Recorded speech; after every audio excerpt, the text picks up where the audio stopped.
dear students. So today one more question which I am going to discuss based on the junction removal method is given in this figure.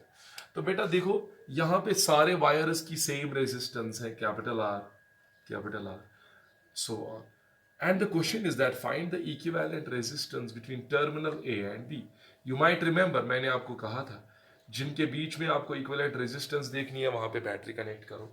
Now अगर आप अच्छे से ध्यान से इस figure की ओर देखोगे then you will find that there is a symmetry of this very figure.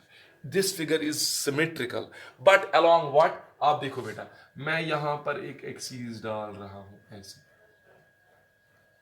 तो आप देखो यहां पर आप इसको अगर हिस्से करोगे if you divide this figure तो क्या होगा. It will get divided into two equal halves. It will get divided into two equal halves. That means this figure has got symmetry. But what type of symmetry? Perpendicular axis of symmetry. Why? क्योंकि वो axis इस battery के साथ या flow of current के साथ 90 degree angle बना रही है. So that means this circuit has got perpendicular axis of symmetry. So this circuit has perpendicular axis of symmetry. और मैंने आपको बताया था अगर if this circuit has got perpendicular axis of symmetry, then all those points which lie on this axis behave as equipotential points. Those points you can displace them from one point to another point. You can displace them and it will not affect the overall circuit. तो क्या करोगे बेटा ये वाला point है ना यहाँ पे जंक्शन है ना.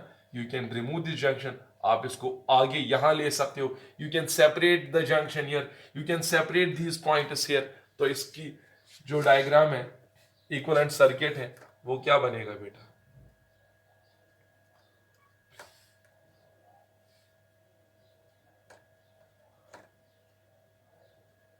पॉइंट्स को सेपरेट कर रहे हैं.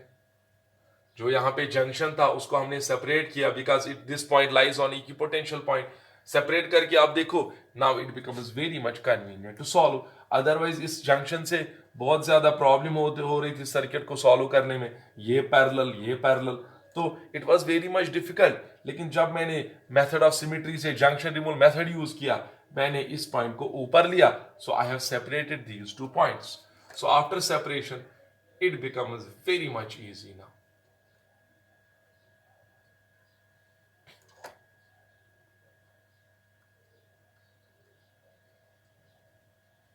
देखो कितना इजी बन गया बेटा. This is point A and this is point B.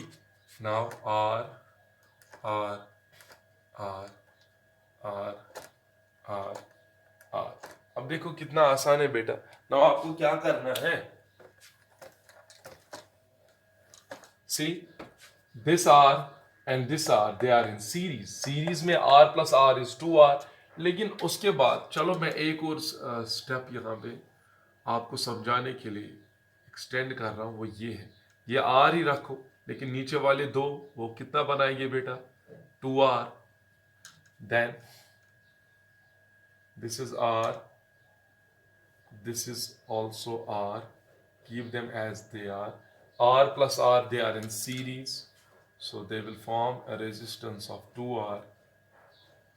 This is a point, this is point b. फिर क्या होगा this R and this 2r they are in parallel. Parallel में आप क्या करते हो मल्टीप्लाई बाय सम. सो इसका इक्विवेलेंट सर्किट बेटा कैसा बनेगा.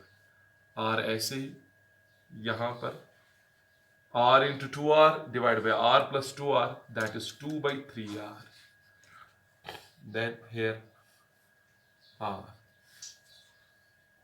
Here it is 2R. This is terminal A and this is terminal B. Then they are 2/3R and this 2/3R.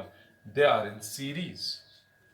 So series में क्या आएगा बेटा नीचे वाला 2R ऐसे ही रखो और ऊपर से कितना आएगा. This is terminal A. This how much r plus r is 2r. 2r plus 2/3. That is how much 2 plus 2/3. 3 2s are 6. 6 plus 2 that is 8/3r. Okay. सो इनको प्लस करके r plus r 2r 2 plus that is 8 by 3r. अब ये दो parallel में है, then multiply by sum. So what will be R equivalent? Final resistance 8 by 3R multiply by 2R divided by 8 by 3R plus 2R.